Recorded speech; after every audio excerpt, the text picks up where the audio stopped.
И следува разговор во студиото, почитувани, со едноставна тема. Да зборуваме за здравието на спортистите, но не само за здравието на спортистите, туку и за здравието на сите оние кои што се занимаваат со спорт, па и со рекреација. На оваа тема нема да зборуваме со било кого, туку ќе зборуваме со нашата соговорничка. Практично е една од оние кои што се вклучени во решавање на проблемите кои што може да ги предизвика прекумерното спортување. Велам, добар ден и добре дојде за доктор Виолета Николова, специјалист гинеколог акушер. Добре дојдовте. Добар ден, добро ве најдов. Поздрав до гледачите. Докторка, на почетокот вие веќе 5 години гласно зборувате на оваа тема. И сега во последниот период некако како да почна да се јавува некое ехо, некоја реакција од околината за она што вие го зборувате како проблем. Па да, 5 години вајда си ја најде темата, нели, гласно прозборе и таа. 5 години во смисла дека во минатата недела во петокот се одржа една панел дискусија во Велес, во општина Велес, мислам во салата на општината, поддржана од градоначалникот на град Велес. И таму беше изложен случај каде што дел од првата група панелисти објаснивме на како се работи дел од тимот кој што работеше на спортистката која што имаше проблем. Понатаму во емисијата ќе кажеме каков проблем. И сега да се вратам наназад, значи пред 5 години во истата сала во општината, општинската сала на Велешката општина, значи се зборуваше само на темата, а немавме случај. И сега после 5 години имаме и случај, меѓутоа тоа е 5 години работа меѓу спортисти. Јас бев излезена од мојата ординација, значи на терен, за да ги најдеш, за да ги пронајдеш, да сватат дека можеби имаат проблем, бидејќи тие секако се прегледувале на спортска медицина или било каде, кај матичен лекар. И некои знаат, некои не, меѓутоа работата е всушност да се поврзат работите, што од спорт, од исхрана и што може да дојде како последица. Пред да позборуваме конкретно за случајот, јас само ќе кажам, ќе издвојам една реченица што мене ми остана во сеќавање од она што професорот Анастасовски го кажа, инаку да кажеме дека и тој беше дел од оваа панел дискусија што во петокот минатата недела беше во Велес. Тој рече вака: професионалниот спорт од спортистите прави робови. Да, точно е, бидејќи денеска спортот е бизнис. И потребни ни се спортистите да бидат здрави, долготрајни, за да може, ако веќе инвестираат повеќе, како да кажам, спонзори, ти очекуваат и резултати од самиот спортист. Меѓутоа, кога зборуваме веќе за професионален спортист, надвор од Македонија, значи гледаме спортистите траат. Значи треба да траат, значи тие точно знаат што и како треба да се работи. Дури, значи, да речеме за гимнастичарки, кога ќе се дозволи да остане и бремена, значи сето тоа е менаџирано. Ништо нема случајно кај нив. Затоа викаме професионален спорт, тоа е начин на живот, тоа е професија, они тоа го живеат, затоа нели стануваат идоли, значи се пример за некој здрав живот, меѓутоа тој нивни спортски живот има откажување. Сега кај нас во Македонија случајот е друг, иако не значи дека и надвор од Македонија во Европа, да речеме, па и во светот, некои одредени случаи на спортисти се недоволно прегледани, недоволно можеби едуцирани и запаѓаат во тој дел, како што кажа и од прилогот докторот по спортска медицина, од претренираност може да западнат во одредени здравствени последици. Можно ли е да не ги препознаат симптомите спортистите? Сето дека не се знае, не се покрене свеста, значи не може да ги препознаат. Поради тоа може да имаат повреди, се случуваат не знаат од каде, најчесто се смета дека за време на тренинг Да, па тоа е нормална работа, спортистот да е сам повреди. крив. Да, спортистот е сам крив, меѓутоа има одредени, сега јас не можам да навлегувам и да зборувам за тренинзи, меѓутоа во ризик фактори за да дојде до повреда, не е стално, не е секогаш и спортистот крив. Можеби тренингот не му е прилагоден, можеби неговата исхрана не е прилагодена, меѓутоа ако работи тим, тоа ќе го види. Проблемот ќе го види. Истото се однесува и за оние кои што индивидуално се занимаваат и со спорт и со рекреација. Прекумерното конзумирање на физичка активност, пропратено со несоодветна исхрана, недоволно подкрепување на организмот со витамини, минерали и се што му е потребно, може да доведе, еве јас како лаик да речеме, може да доведе до појавување на порозност на коските, губење на D-витаминот. Па вака сега, значи ако зборуваме, конкретно зборуваме сега ова во завиткана форма, исхрана, тренинг и одмор. Значи тоа е најбалансираниот триаголник кој што сите што тренираат минимум 5 пати неделно, значи било да се е професионален спорт или рекреација, бидејќи денеска рекреативно се влегува во сала, во фитнес сала и доколку нели сакаме стресот да го, најчесто кажуваме стрес, анксиозност во сала да го изфрлиме, и сега може да се случува и они минимум 5 пати да тренираат и повторно ги внесува во, сега не е професионален спорт, меѓутоа спортување на одреден начин, каде што повторно треба да се балансираниот триаголник да се испочитува исхрана, тренинг и одмор. Доколку не е испочитуван, значи и треба да имаме подолг период на несоодветна исхрана, несоодветен тренинг, претренираност. Исхраната е сега кога зборуваме за професионален спорт, значи имаме естетски спортови каде што исхранатите како е битна, балерини, гимнастичарки, па ти треба да изгледат за спортот, едноставно е естетски, бара телото нивно да биде совршено. Така. Или таму можеме дури и тука се, значи за секој спортист потребно е да работи психолог. Меѓутоа, кај овие спортови каде што тежината им игра главна улога или сака од например тежински, например бокс, карате, кога имаат и нели до одредена тежина, па сака да намали на килажа да влезе во помала тежинска категорија, дека таму е подобар, повторно се игра со килажата, не може сам спортистот да се игра. Тренерот не може да кажува, треба доколку е едуциран за сето тоа и има соодветна диплома, да кажам, значи го мери спортистот, знае што и како може да препорача исхрана, дури тогаш може да препорачува. Меѓутоа, исхрана прочитана на интернет или на овој спортист му одговара и на друг дека треба да одговара, значи тоа немаме еден модел за сите. Секој еден е различен. Ајде сега да позборуваме малку за она што ја крена, да речеме, малку повеќе вревата околу оваа тема, она што очигледно ни се случува, ама не можевме веројатно да го видиме или да го препознаеме. Па повторно ќе се надоврзам нели на од исхраната, се почнува како ризик фактор, значи ризик фактор имаме повеќе.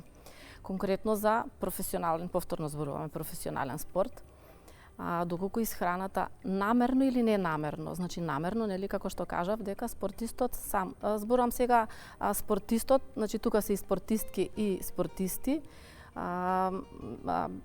бидејќи од Интернационален олимписки комитет 2014 година ни уствари во завиткана форма зборуваме за релативна енергетска дефициенција во спорт. Значи тоа е кога исхраната не ги задоволува потребите на тренингот. И сега, исхраната, доколку намерно или ненамерно се игра спортистот со калорискиот внес, тренингот не е прилагоден повторно, влез-излез немаме кој што треба, првично спортскиот перформанс му значи нема да може да напредува во неговите резултати, нема да има концентрација, значи нема доволно тренингот нема да го издржува, ќе има замор, значи во индивидуалните спортисти побрзо тоа ќе се примети. Во колективните може да со другите соиграчи да се да не биде, да се покрие, нели некој повеќе, некој помалку, па да не биде приметен. Меѓутоа во глобала, кога после подолг период, значи не зборуваме за нешто што се случува преку ноќ. Значи подолг период на претренираност, значи конкретно, еве сега доаѓам до тоа што ја крена главно фамата. Прво кај жените спортистки изостанува менструација. првен ќе овулацијата не може да ја примети. Менструацијата иде. Меѓутоа менструацијата ќе биде намалена во денови, ќе биде намалена во количина на менструирана крв. Потоа почнува да изостанува менструација. Месец, два, три. Месец, два може да изостане менструација. Меѓутоа, кога е повеќе од 3 месеци, веќе треба да се алармира. Значи, во превентивните годишни прегледи на спортистките, со тоа, кажуваме, покрај што креваме свесноста, значи треба да имаме и скрининг прегледи, каде што менструацијата не е индикатор дека нешто се случува во организмот кај спортистката, дека самата менструација значи одржување на спортска форма, постигнување на резултати. Со тоа што се исчезнува менструацијата, може да дојде естрогенот кога се намалува делува на коските, се губи минералниот дензитет на коските. Коските стануваат покршливи, така да ако се отвори, се изгугла, ќе се видат дека многу ќе се дојде барем до одредени случаи, може да се прочита дека одреден спортист, например било маратон што трча или велосипедисти има, дека додека возел или додека трчал му се скршил коска. Значи тоа е од недобар минерален дензитет кој што е последица на исхраната интензивниот тренинг. При тоа да кажеме дека не паднал додека трчал, не згазнал лошо. Да, никаква механичка. Едноставно во процесот на трчање. Да. Значи, сега веќе, како повторно да се навратам, во 2014 година, до тогаш во гинекологијата ние го изучувавме тоа како тоа е функционална аменореја. Немаме органска причина. Нема никаква органска причина од самиот организам. Значи имаме надворешна причина. И затоа е функционална аменореја. Колку за да објаснам вака стручно да не се... Значи, аменореја која што нема органска од самиот организам, значи стресот, самата исхрана, тренинзите го прават изостанокот на менструацијата.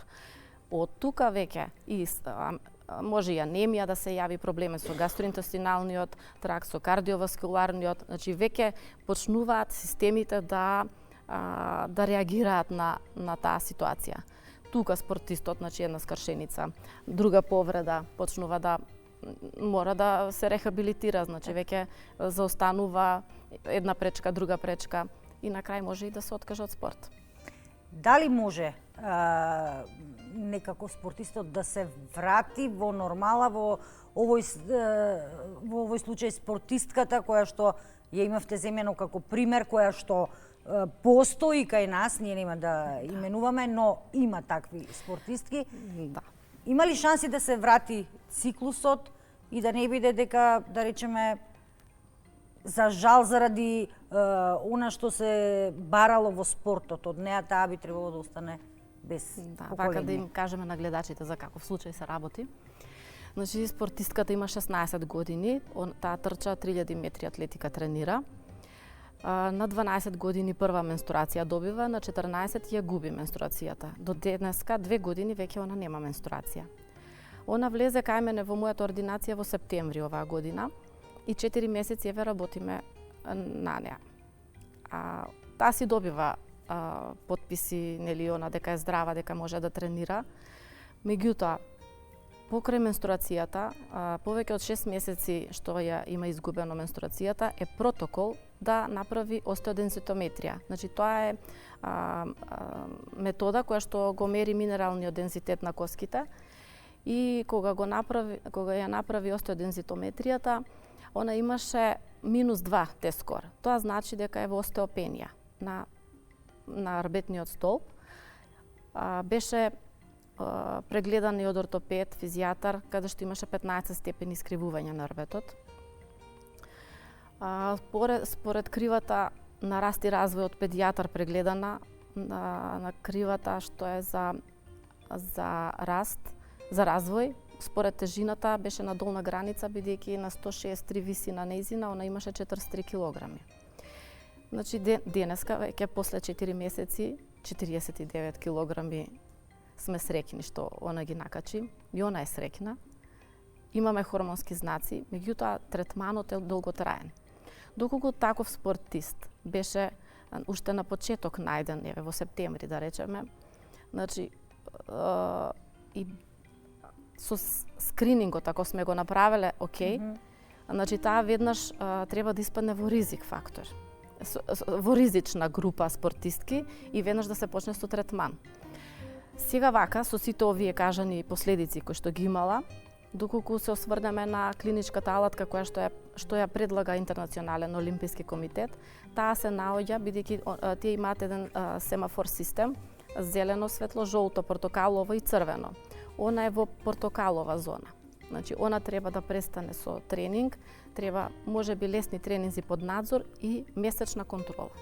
Кај неа беше вклучен и нутриционист со зголемување на калории, мерење. Веќе сме на добар пат.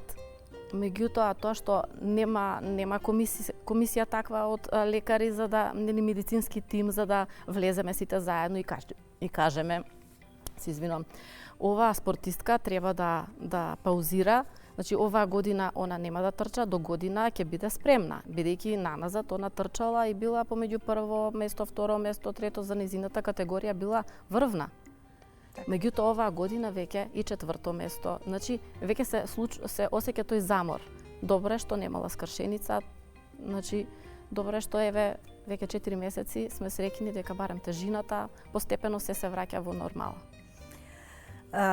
Доктор Николова, јас очекувам дека ќе има интерес темава и дека ќе имаме можност и друг пат да се видиме и да позборуваме. Времето предвидено за разговорот ни истече, но би сакала да кажам дека ми е многу драго што барем ја отворивме, ја начнавме и да им кажеме на младите луѓе дека се што прават, треба да прават умерено, а доколку сакаат поголеми успеси, тогаш не треба да консултираат само тренер, туку треба да внимаваат и на исхраната и на одморот кој што е и тоа како важен. Да, значи да се симнат апликација за менструален циклус, значи менструацијата да си ја бележат на телефон или било како, значи секој месец за да знаат барем за редовноста, бидејќи денеска има некои и не го прават тоа.